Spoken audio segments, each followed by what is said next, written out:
Hello everyone, my name is Pixlriffs and welcome back to the Minecraft Survival Guide. I hope you're all having a good day, and up there on the ridge, our storage room is coming together. In fact, from over here, none of the chests are rendering, so you can see the magnitude of hoppers and barrels and not a whole lot else. So I've been doing a little bit more work over here. We've got our auto smelter set up in there now. We've got a decent amount of chests and stuff going in. Still need to grab a lot more wood for that, but I figured today we could step away from that and work on some other stuff. Today, in fact, we're going to work on beginning the final objective of Minecraft. And it's not the final objective in this world. Oh no, we have a lot of stuff we can do after that. But what is considered the final boss of Minecraft awaits us in a dimension called the End. So we're not going to go and fight the Ender Dragon today, but we are going to go and search out the Stronghold where we will find the portal to the End. After which, we can start to make some preparations for the fight with the Ender Dragon. We'll do a couple of other things this week, but I think at the end of this week, we're going to go and fight the dragon for episode 50 of the series. The first thing that's going to require us to do, though, is go on a little bit of a trip, and it is for this that we turn to our Ender chest, because I have stashed a couple of resources in here that we are going to need for this journey. First of all, we have some ender pearls in here, and I haven't just gotten these from killing endermen. While it is entirely possible to have encountered enough endermen that we gathered that many ender pearls, instead I've been returning to our savannah village and talking to the cleric, because the cleric will trade us ender pearls after his zombification prices for 1 emerald per ender pearl, and that way we can buy them 12 at a time, and that means 24 if he restocks his trades again. Ender pearls are a really interesting topic in and of themselves, because if we have an ender pearl in our offhand or main hand and we right click, we actually throw the ender pearl a fair distance and we end up warping to where the ender pearl lands, on the other side of the village or potentially even further. The distance you can travel with an ender pearl is dependent entirely on how hard or how high the player can throw. So ideally you want to take an angle of about, 35 degrees, kind of in that direction, and will we make it across the river? No, we won't. So another important thing to recognize is that wherever the ender pearl lands, it has to hit a solid block, and that solid block can be underwater, it can be in a pool of lava, it could be in a very, very dangerous situation. So you need to either take note of where your ender pearl is going to land before you throw it, or be very, very lucky or well prepared for when you land. Anyway, if you're in need of some more ender pearls to supplement the supply you get from clerics, or maybe you're not interested in trading with clerics at all, one of the places you can come to is the warped forest, where typically endermen will spawn provided the light level is low enough. And this is something that is new to Minecraft 1.18 really, since the advent of mobs having to spawn in complete darkness. Endermen will be less populous here in the warped forests because there are simply too many light sources around in the form of the shroom lights that we find in the branches of these warped trees. That is why I most often find endermen when I'm walking through this tunnel over here, because the trees all generate so high up into the netherrack that there aren't really any light sources around here, and there's usually a couple of endermen hanging out around the base of some of these trees around here, and it looks like one of them just warped away somewhere, so I might be able to find him if I dig around a little bit. Yep, there he is. Of course, endermen are pretty fierce combatants. They can hit pretty hard, and even though I'm wearing netherite and diamond armor right now, that guy's dealing a little bit of damage to me, so I need to be a little bit careful, block with my shield when he swings, and attack him shortly afterwards in order to make sure that we can take him down. We got 1 ender pearl from him, but with looting we can potentially get 1 or 2 extras, so it's kind of nice to know that you can harvest ender pearls from endermen. And of course, we could always dig into the walls around here so that we can create ourselves a little safe, too high tunnel where the endermen cannot reach us. Another option, if you are flush with gold, is to visit your friendly neighborhood pig people, because piglins actually have ender pearls as one of the things they can trade you while bartering. So if you fling a couple of gold ingots in a piglin's direction, they will occasionally return you some ender pearls. Although the chances of that are relatively slim, because piglins barter a whole bunch of items. I think there are at least 20 different items they can give you, or something around that range. Like, it's a pretty high number, and as a result, you will find yourself getting ender pearls very infrequently. Not always the best way of doing it. However, if you end up with a bunch of gold blocks from one of their bastions and you feel like trading all of that gold to the piglins, then occasionally you can come away with a decent handful of ender pearls, enough to get us where we're going today. One other location that you might want to turn to for ender pearl farming if you don't really feel like going to a warped forest, you don't like the nether, you haven't found a warped forest, and you don't really feel like tangling with villagers either, is your local desert. And if you can find a desert, even though I had a little bit of trouble finding one, you may have a little bit of an easier time finding one. And this is not necessarily because endermen are more likely to spawn in deserts than any other biome. They are not. Deserts will spawn husk variants of zombies that don't burn in the sunlight, but that's really the only unique thing about mob spawning here. Endermen will spawn here just as frequently or infrequently as they do in any other biome. But the desert really has two advantages that make it one of the primary locations for enderman farming. The first being that it's nice and open, so there aren't any trees or anything to get in the way. We wouldn't have any clue if an enderman spawned in the jungle over there, whereas this one who spawned down here we can spot from quite a distance. This also makes it a lot easier to aggro the enderman by looking at him, which I should need to get a little bit closer to do. Their aggro range is not simply how far away we can see them, but yep, looks like we've angered him at this point. The other reason is just that they stand out against the sand, and because the endermen are so dark, they can camouflage themselves in a variety of other spaces. The desert, though largely being made out of sand and sandstone, has a little bit of an advantage against those darker shapes. The terrain is so bright that you'll be able to see endermen at quite a distance. So with our ender pearls in hand, we have one other ingredient we need to seek out, and it's not this hoglin, although this hoglin is probably going to have to get out of the way for us to do what we want to do here. Nope, even though my shield has taken a bit of a beating, we're going to stand by this blaze spawner, and we're going to try and spawn some blazes. There may even be a couple of blazes around. I hear some breathing coming from somewhere, and I'm pretty sure it wasn't this spawner. Yep, there's one that's actually managed to sneak out of the nether fortress somehow. Let's see if we can take him out without getting too badly burned, because the other thing we will need for this is blaze powder. Blaze powder, if you remember, can only be acquired by fighting blazes, having them drop blaze rods, and then crafting these down into powder. But thankfully, with those blazes, we've managed to get a whole bunch of blaze rods, thanks to the fact that looting on our sword gives them the chance to drop more than one. So between these two items, we're going to craft something that is pretty familiar to anybody who has made an ender chest so far. We're going to craft Eyes of Ender, and we're not going to use them to make an ender chest at this point. Actually, I might make a backup because I haven't got one on me right now, but we are going to use these for something completely different. We're going to need a few more Eyes of Ender, so thankfully I've got enough ender pearls left over in the chest here. We're going to craft a few more. Let's go with 18, probably about 16 will do, and it's kind of weird that ender pearls stack to 16, but Eyes of Ender can stack up to 64. We'll explain the reasons for that a little bit later, but in the meantime, we're not going to make an ender chest. Instead, we're going to stand wherever we feel like in a nice wide open space where we can see all around us. We're going to hold this in our hand and we're going to right click. And that should throw it in a specific direction. And the Eye of Ender drops and we can pick it up and continue our journey. So following the Eye of Ender, if we take a look at the Minecraft advancements here, is how you get to the Stronghold. And following an Eye of Ender to the Stronghold is what leads to the End Portal, where we can step through into the final dimension of Minecraft and face the Ender Dragon, which I remind you, we're not going to do in this episode. We're going to do that later, but we're going to locate the Stronghold so that we can make a Nether Portal there, and that way we'll be able to return here, make sure we're geared up for the Ender Dragon fight, and return to the Stronghold nice and easily with everything we will need. So naturally, we'll need to bring enough obsidian with us for a Nether Portal. I'm going to make myself another Ender chest because I honestly can't do without them these days, and we're probably going to stash anything we don't need here just in case the worst should happen. We'll bring a boat with us, we'll bring a bed, and we'll bring a flint and steel so that we can light the portal once we make it. I'm also going to bring my spyglass because I typically travel all over the place with that now. And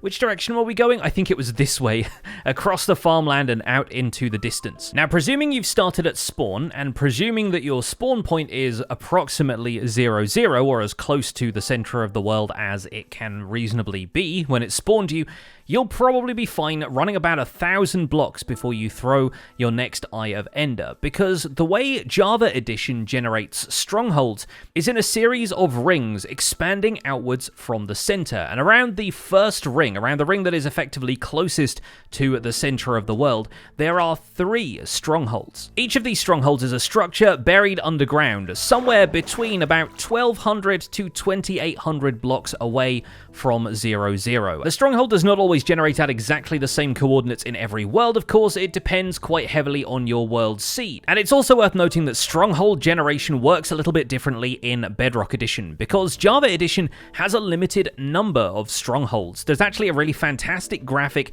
in the Minecraft wiki which shows how far you would need to travel to each of the rings which contain the strongholds, and how many strongholds you could expect to find at those sets of coordinates. So as you can see, as you get further out, the rings expand, meaning there is a wider area, but overall the number of strongholds on that ring increases. So the strongholds are usually going to be about 3,000 or 4,000 blocks apart, just spaced out around these enormous rings of coordinates. On Java Edition, there are 128 strongholds in the world. On Bedrock Edition, however, the strongholds don't really have any kind of upper limit, except in as much as the world has an upper limit. So you will continue to find strongholds generating out infinitely in Bedrock Edition up until you reach the world border 30 million blocks away. On Java Edition, once you get outside of about a 24,000 block radius, though, you won't find any more strongholds generating out that way, and that ring even has the fewest strongholds outside of the first two rings. Here we are right now, we're at 1220 on the x-axis, which seems to be the one along which we are traveling, the east-west axis. I'm standing on a tree here in this forest, and I'm going to throw my next Eye of Ender to confirm that we are still traveling in the right direction, which it looks like we are. And our Eyes of Ender are still dropping, which is good, because there is a chance when you throw an Eye of Ender, I think it's about a 1 in 5 chance of the eye to be destroyed. It will shatter, it won't drop as another item, and you won't be able to throw it again, which is why we made a whole bunch of these before we left, because more often than not, if it breaks along the way, you're going to need another one. You may also have heard that there is a correlation between strongholds and village wells. I'm not entirely certain how strong that correlation is on Bedrock Edition, but on Java Edition, I'm fairly certain that is not a thing. That's just one of those odd rumors that occasionally turns out to be true. But we can travel out another 400 or 500 blocks, and wow, it's really cool looking at some of the terrain that we haven't actually encountered before. How cool would it be if the stronghold was down there? But we can travel out, like I said, another 400 or 500 blocks before we throw another pearl, because we're really only part way to the outer edge of the ring where we can expect these strongholds to be generating. So, ooh, Azalea, there's a lush cave down there. That's even cooler. But usually it's going to be in your best interests to stand in a nice clear area like this island that I found in the middle of the river, or alternatively on the tops of some trees. That way, when you throw the Eye of Ender, it's not going to get lost in the distance. And that's actually curving in an interesting way now. It's actually starting to direct us more specifically towards the stronghold instead of just saying head east. So maybe we'll get to the top of that ridge of dark oak trees over there, and we'll try throwing our Eye of Ender again. Looking at how steep this is, I'm actually kind of regretting not taking some more ender pearls with me, so luckily we have some in our ender chest, and I can try ender pearling up to the top of this hill. Never really been all that good with ender pearls myself, but here we go. Yep. And we can make it to the side of that mushroom. Well, luckily we managed to cling to the side of this block. We're actually like halfway into the block right now, but occasionally you may need to, break your way out of that. Occasionally ender pearls may cause you to clip into the side of a block, at which point it's usually lucky if you don't take suffocation damage, so we definitely got lucky here. Anyway, up to the top of this forest canopy, we can look back down at the island and the forest fire that we have inadvertently caused by standing too close to a lava lake.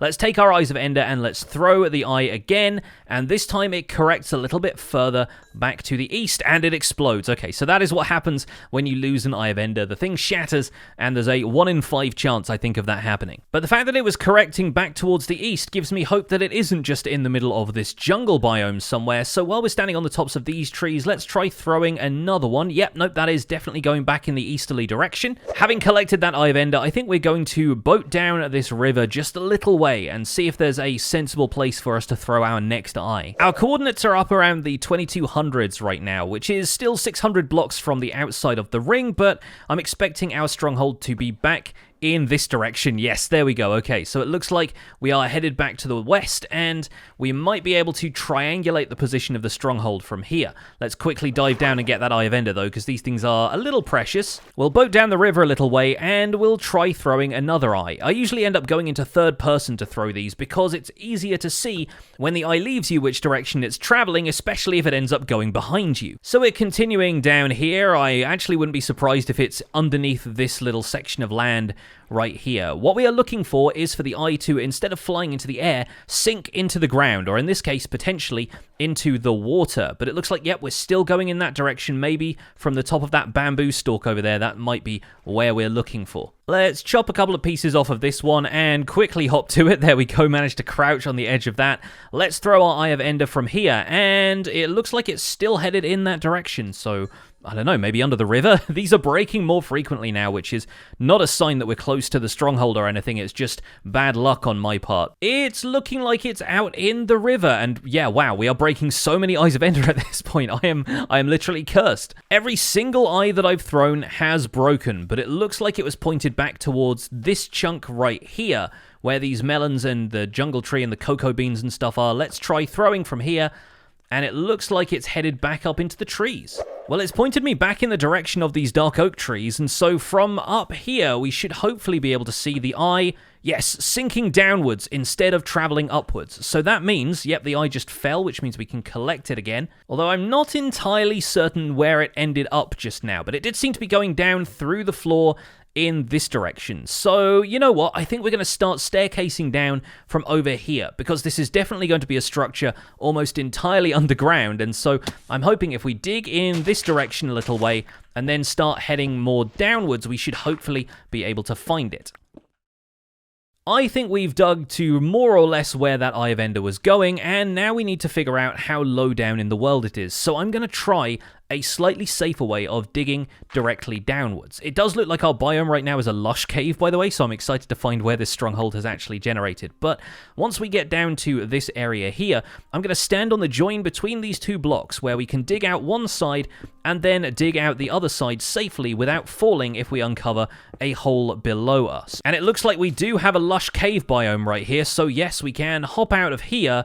Oh, there's a geode right there. Interesting, but I'm not seeing any immediate signs of a stronghold. We are going to mark our way back up, though, so that we can make sure that we can come back up here if, for whatever reason, we are slightly off the mark. So what we're looking for as we search around these caves for the stronghold is any sign of stone brick. Mossy stone brick or cracked stone brick variants are also present in the structure of a stronghold, and for the most part they will be buried almost entirely in the stone around us, but there may be occasional peaks of the structure popping out from the walls here and there. So while we don't know the exact coordinates of the stronghold, it's going to be worth looking around for other things that might lead to it. Frankly, I'm a little bit interested in seeing what's inside of this geode too. It sounds like there's a zombie in there somewhere, but it's always nice to bust into a geode when we have the opportunity, so let's hop in here and look at this for an environment. Let me... Whoa, okay, didn't realize there was a creeper in here. Back up a second. There we go, got those two taken care of, and yes, the thing I'm really excited about is this little scene over here, because we've got a geode that has a little bit of lush cave growing inside of it. That is adorable and gorgeous. I love it, I love it, I love it. From a quick look around here, I'm not really seeing any sign of stone bricks that would indicate where the stronghold is, so we might have to continue digging on down, because the stronghold can generate anywhere between here and bedrock at -64, the lowest point in the world, so chances are we might have to dig down a little deeper before we find our stronghold. We might even be slightly off the mark in terms of our coordinates, and throwing another ender pearl in here might be a neat way of seeing which direction we should be going, but I'm going to trust my instincts and think that I can probably still dig on down through here, and maybe we'll encounter a stronghold at the bottom of this hole. At this point, I'm going to switch to my fortune pickaxe because we're heading into the deep slate layers, and I don't want to come away with a bunch of regular deep slate. Right now, it looks like we're stumbling out into a cave, so we'll definitely be able to spot any stone brick that generates around here. Still a little bit of clay intruding from the lush cave, though, so we can use that as a signpost, and once again, I'm going to make sure that I have a couple of torches leading upwards so I know how I got down here. And right there behind this skeleton, we see the first signs of the structure we are looking for. Welcome, ladies and gentlemen, and others, to the stronghold. We have a whole bunch of corridors composed of stone brick and mossy stone brick. We get the I Spy advancement for following our Eye of Ender, and we have made it to the stronghold. Now, the main thing we are looking for here is a room with a portal in it, and a little bit of lava will be bubbling either side of the portal, so there is usually an indication if you listen out for sound effects about where that portal room is going to be. But by exploring the corridors around here and opening up these doors as we go, we might end up finding what we're looking for. And along the way, we're going to find a few other noteworthy things, which I'll try and call out as I find them. As you can see though, this stronghold has generated in a cave, so it's a little bit broken up by the generation of the cave. Nothing to worry about yet. We should still have a portal room in here somewhere, and I can definitely hear, yes, there we go, that is the portal room at the bottom of this spiral staircase. Now the first thing we're going to notice is right here, we have a silverfish spawner. There's also a little bit of diamond deep slate ore just kind of peeking in from the windows around the outside of here. Now silverfish are interesting mobs. They are little bug type creatures that only exist in spawners at the stronghold, or infesting stone and stone brick in different parts of the world. The Stronghold is one of the places you can find that.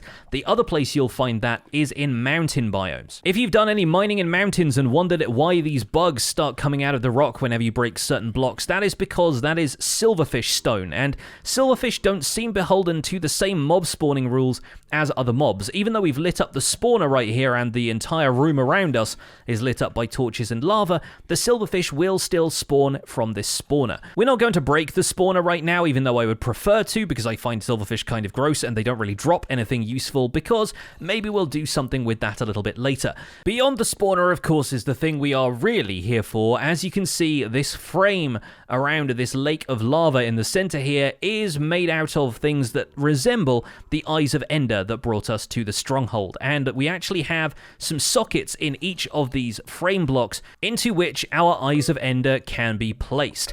Unfortunately, there are 8 sockets left and I only have 7 Eyes of Ender, and we could make more, but that will activate the portal and that will allow us to go through to the end dimension. We're not going to be doing that today, so I'm going to simply explore the rest of the Stronghold for now. We'll set up a portal here so that we can return to this location later, and we'll be able to come back and fight the Ender Dragon at the end of the week. For now, let's just take the coordinates of the portal here so we know where we're going to get back to later, and I should also mention one more thing about fighting silverfish. When you hit a silverfish, if you don't kill it in one hit, you stand the chance of awakening silverfish from other blocks around you. And in fact, it looks like a couple of those silverfish stone blocks ended up being around the frame of the portal here. So I'll probably fill those in with some regular stone so that the lava doesn't leak everywhere. But there are infested stone blocks all around us here in the Stronghold, and you can't really tell the difference between them and the regular stone blocks. In fact, silverfish can make infested stone by burrowing into it if they don't see any threats around that they want to attack. And so there is a chance that more silverfish stone will generate as you stand too close to the spawner. The only real way of telling silverfish stone apart from any other kind of stone is by looking at it with the debug screen on, and even though it says cracked mossy stone bricks all the way around here, every so often you will find that one of them says infested cracked stone bricks or mossy stone bricks or whatever. There we go, we got one there. That right there, if we break it, will generate a silverfish, and the silverfish in question ended up falling into the cave below, so it's nice and easy to take care of. But in cave environments like this, that might be a bit more of a concern, because the silverfish could create a hole underneath you that would cause you to fall into a much larger drop. So despite the silverfish not being much of a problem, we might have other problems on our hands if that happens. As we explore the remainder of the Stronghold though, wow, okay, we have 2 library rooms basically opposite each other, and these are one of the cool places that you can find loot in the Stronghold, because these will generate with a great deal of bookshelves in them, a bunch of cobwebs which we could shear if we'd brought any shears with us. On top of one of the bookshelves down here, we will find a loot chest, which in this case contains a couple of enchanted books, and some good ones too. We've got Looting 2 and Fortune 2, that's a bit of a choice there, and a bunch of books and paper as well, not to mention all of the bookshelf blocks around us, which we could take down and use if we wanted to. Going up this ladder, and yes, over here in the far corner, we should find another loot chest filled with books and paper and a couple of other bits and pieces, some empty maps, that kind of thing. As with the woodland mansions, though, it's really cool to stumble on this amount of bookshelves in such a small space. We can take these down, we can break them up for books to trade with villagers, or enchant ourselves, or even use the blocks themselves for decoration if we want to. And as we continue to explore the Stronghold, we are looking for 2 other types of rooms that might contain loot, one of which will just be a regular stronghold corridor, but it should have a chest in it, basically in like, yes, one of these, like a little kind of altar to one side. I'm going to use this stone to try and repair the floor a little bit, mostly so we don't get ambushed from below by skeletons shooting arrows at us, but it all seems relatively quiet around here right now. These loot chests will often contain little bits and pieces of gold, occasional ender pearls, iron gear, a couple of bits and pieces like that. Most of the loot here isn't all that valuable. However, there is a chance for a specific music disc to generate inside of these loot chests, and so we're going to be looking for that as we wander around here. We haven't really covered music discs a whole lot, but you've probably got a couple of them from raiding dungeons here and there, and music discs can be played in a jukebox to play in-game music if you want to. 3 of those can be found in dungeon loot chests, and one of them is also found here in the Stronghold, and it should have a slightly higher likelihood of being found here in the Stronghold, although there are very few Stronghold chests, so when I've tried to find it in the in-development versions of this update, it's proven quite difficult to find. But if we hadn't lucked into finding the portal room so soon, this is honestly what we would be searching the remainder of the Stronghold for. We need to find that portal room so that we can make any more progress towards fighting the Ender Dragon, and so that's typically what you'll be looking for as you patrol the corridors of the Stronghold. Also somewhat noteworthy is these jail cells that generate alongside some corridors. They've got iron bars around them and iron doors, and there's no guarantee that mobs would actually spawn in here, but thankfully it was dark enough at one point that a zombie happened to spawn in that location, so we got a zombie who's apparently been locked up for trying to do the gardening. A lot of these Stronghold corridors will just lead to dead ends though, where the natural generation of the world has taken over and we just find a wall of deep slate. Occasionally you can break through those to find hidden rooms and areas where the Stronghold generation didn't quite line up with the neighboring corridors, so you can explore like that if you want to, especially if you haven't been able to find the portal room. We have another chest over here. Let's take a look inside of there. Oh, a golden apple. Hey, that's not too bad actually. For Stronghold loot, that is genuinely pretty good. As you explore the Stronghold, it's usually a good idea to mark the directions you've been, and I'm doing that using my usual torches on the left trick to make sure I know where I'm going, but you might also want to start blocking off areas that you've been already and that you know that doesn't lead to anything interesting using, say, cobblestone, or in this case I'm going to use natural stone. If I know that the majority of these corridors don't lead anywhere, I'm going to be happy enough blocking those off and making sure that I don't get fooled by them when I come back in this direction. You'll occasionally find fountain rooms like this spawning in Strongholds, and down here is one of the last things that I was looking for in terms of potential for loot here in the Stronghold. Let's hop up this ladder and be ready to defend ourselves, because there's occasionally a dark enough area up here that mobs will spawn. There is one chest here which occasionally contains a little bit of redstone, sometimes a bit of gold. They have a different loot table to the corridor chests in Stronghold, so you might get something interesting from here, although right now this just had 3 pieces of coal in it, so it's not exactly the best example. I'm just going to drop off some of this other stuff here in my ender chest so I can feel a little bit better about the state of my inventory. We'll keep all of the doors and stuff even though we don't really need those. And let's cast our eyes around the remainder of this Stronghold to see if there are any more loot chests lurking in the corridors. Oh, here's one. We've got one right here. Oh, and that's got 2 diamonds in. Okay, not too bad. 2 iron chest plates as well, which are, I don't know, a little bit out of fashion at this point, but it's not too bad, I guess. One of the other ways in which it's easy to tell where you've been is that the Stronghold corridors will often be punctuated by doors, and you can choose to open the iron doors if you want to using the buttons that are freely available on the walls. However, it's usually my MO to just tear the doors down because we want to be able to travel back through, and anywhere that's got a doorway without an iron door in it, it's pretty obvious that we've been there already. However, another useful trick to know is that Minecraft generates doors on one side of a block, and if you notice that the door is flush with the wall, that's a door that leads away from the entrance to the Stronghold. Whereas around the other side, if you notice the door is inset in the wall, then that usually leads back in the direction that you came. So there are a couple of tricks you can use to navigate these places, which is kind of useful because they are a little bit labyrinthine and winding. You might even notice that the Stronghold walls have torches that generate in rooms you haven't been in yet, and that's just a fact of the Stronghold's generation. It's not something you need to worry too much about. In fact, it's even going to keep the mob spawns down while you're walking around in here. At least this chest had an ender pearl though, that's exciting. We might as well take the bread as well. We can chomp on that as we explore here, and I'm going to leave the iron leggings, but still no music disc unfortunately. That entire area can get blocked off, and that's, I think, the last area we needed to explore in this part of the Stronghold, so we can block off this area as well. We've even got a glow squid swimming in the fountain down here. That's kind of adorable. Oh, this is an artifact. This is a floating piece of vine. I'm not going to place any blocks anywhere near that, because as soon as we update the block, if we put a block right there, then that vine would disappear. But as of right now, it is it is quite the artifact. If I crouch, if I sneak, and I get to about here, you can barely tell that that vine exists. It's completely 2D. The little things. Honestly, once you've played enough Minecraft, it's kind of fun celebrating all of the little quirks of world generation that happen, especially when it's stuff like this. The fact that this stronghold has been so broken up by the cave is really quite fascinating to me. And it just keeps going on. I keep finding doors that lead further and further away, and to be honest, none of them actually lead to anything, but the fact is they are still generating up here. But I've just come full circle back to the fountain room, which leads to the portal room, and I'm probably going to break out this wall, and this, oh, give or take a silverfish or two, might be where I set up my nether portal. Because honestly, it's kind of nicer than coming down the spiral staircase on that corner of the room, and we can open this area out a little bit more if we want to. Plus, it's nice to set up a portal away from an area where we're going to immediately spawn silverfish. So you know what? We're going to set this room up as our base in here. We're going to set up a nether portal that means we can return to this area whenever we want to.